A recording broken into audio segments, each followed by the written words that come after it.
హరి ఓం. శ్రీ మహావిష్ణు పురాణం 63వ భాగం. చంద్రవంశము. జమదగ్ని మహర్షి కథ. పురూరవునికి ఊర్వశి వలన ఆయువు, ధీమంతుడు, అమావశుడు, విశ్వవసుడు, శ్రుతాయువు అనే 6 కుమారులు జన్మించారు. అమావశుని మనువుడు సుహోత్రునికి జాహ్నువు అనే కుమారుడు జన్మించి రాజర్షి అయి గొప్ప యాగము చేయసాగాడు. అదే సమయంలో భగీరథుని ద్వారా భూమికి వస్తున్న ఆకాశగంగ వేగంగా ప్రవహిస్తూ వచ్చి జాహ్నువు చేసే యాగ ప్రదేశాన్ని నీటిలో ముంచివేసి యాగాన్ని ఆపివేసింది. జాహ్నువు మహర్షికి కోపము వచ్చి గంగా జలాలను తన కమండలములోకి తీసుకుని పూర్తిగా త్రాగివేశాడు. గంగా ప్రవాహం భూలోకములో ఆగిపోయింది. భగీరథుడు, దేవతలు వచ్చి జాహ్నువు మహర్షిని లోక కళ్యాణము కోసము గంగాదేవిని వదిలివేయమని ప్రార్థించారు. జాహ్నువు మహర్షి శాంతించి తన ఉదరములో ఉన్న గంగను బయటకు వదిలాడు. గంగాదేవి జాహ్నువు మహర్షికి పుత్రికా సమానురాలైనాటి నుంచి జాహ్నవి అని పేరు పొందింది. జాహ్నువు మహర్షి ముని మనుమడు కుశాశ్వుడు. ఇతడు ఇంద్రుని వంటి కుమారుడు కావాలని తపస్సు చేశాడు. ఇంద్రుడు తనలాంటి వాడు పుడితే తనకు ప్రమాదమని ప్రత్యక్షమై కుశాశ్వునికి తనతో సమానుడైన కుమారుడు జన్మిస్తాడని వరము ఇచ్చాడు. వరము తీర్చడానికి ఇంద్రుడు కుశాశ్వరునికి కుమారుడు గాధిరాజుగా జన్మించాడు. గాధిరాజుకి పుత్ర సంతానము కలగలేదు. సౌందర్యవతి అయిన సత్యవతి కుమార్తెగా జన్మించింది. రుచీక మహర్షి పెళ్లి చేసుకోవాలని కోరిక కలిగి గాధిరాజు వద్దకు వెళ్ళి సత్యవతిని ఇచ్చి పెళ్లి చేయమని అడిగాడు. వయస్సులో పెద్ద తపస్వి అయిన రుచీకునికి కూతురిని ఇచ్చి వివాహము చేయడం ఇష్టము లేదు. కుమార్తెను ఇవ్వనంటే మహర్షి ఆగ్రహింపి శపించేస్తాడేమో అని భయపడి గాధిరాజు కన్యాశుల్కముగా 1000 నల్ల చెవులు గల తెల్లని అశ్వాలు తెచ్చి ఇస్తే కూతురిని ఇచ్చి వివాహము చేస్తాను అని నిబంధన పెట్టాడు. సరేనన్న ఋషీకుడు వరుణదేవుని ప్రార్థించి అశ్వతీర్థములో జన్మించి ఉన్న 1000 నల్ల చెవులు గల తెల్లని అశ్వాలు తెచ్చి గాధిరాజుకు ఇచ్చి సత్యవతిని వివాహము చేసుకున్నాడు. సత్యవతి చేసిన పతి సేవలకు మెచ్చుకొని రుచీకుడు వరం కోరుకోమన్నాడు. సత్యవతి తనకు తేజోవంతుడైన కుమారుని ప్రసాదించమని కోరింది. అదే సమయానికి అక్కడకు వచ్చిన గాధిరాజు భార్య సత్యవతి తల్లి తనకు కూడా పుత్ర సంతానము కలిగేలా రుచీకుని అడగమని సత్యవతికి చెప్పింది.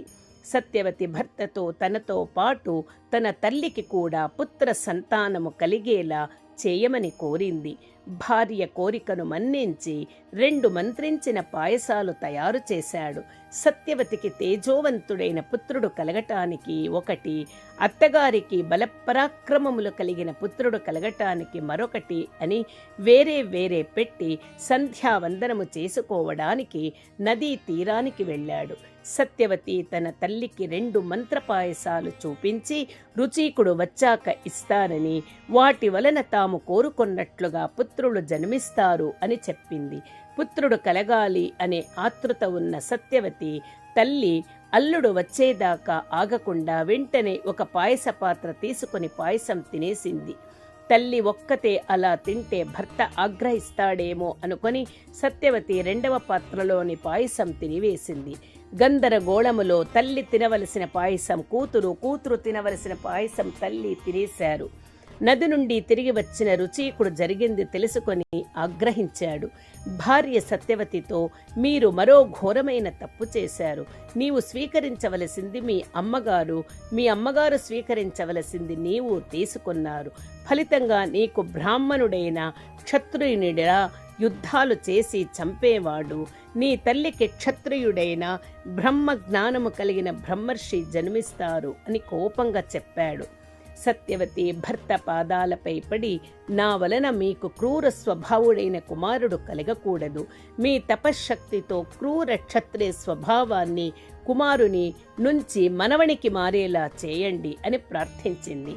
రుచీక మహర్షి శాంతించి భార్య కోరినట్లు కుమారుడు కాకుండా మనువడు క్షత్రియ స్వభావుడిగా పుడతాడు అని అనుగ్రహించాడు. కొంతకాలానికి సత్యవతి ఆమె తల్లి ప్రసవించి కుమారులను కన్నారు. గాధిరాజుకి విశ్వామిత్రుడు, కౌశికుడు అనే నామధేయముతో జన్మించాడు. సత్యవతి రుచీకులకు జమదగ్ని జన్మించాడు. జమదగ్ని వేదాధ్యయనము చేసి సర్వ విద్యా పారంగతుడు అయ్యాడు. అమోఘమైన తపస్సు చేసి జమదగ్ని మహర్షి అయ్యాడు.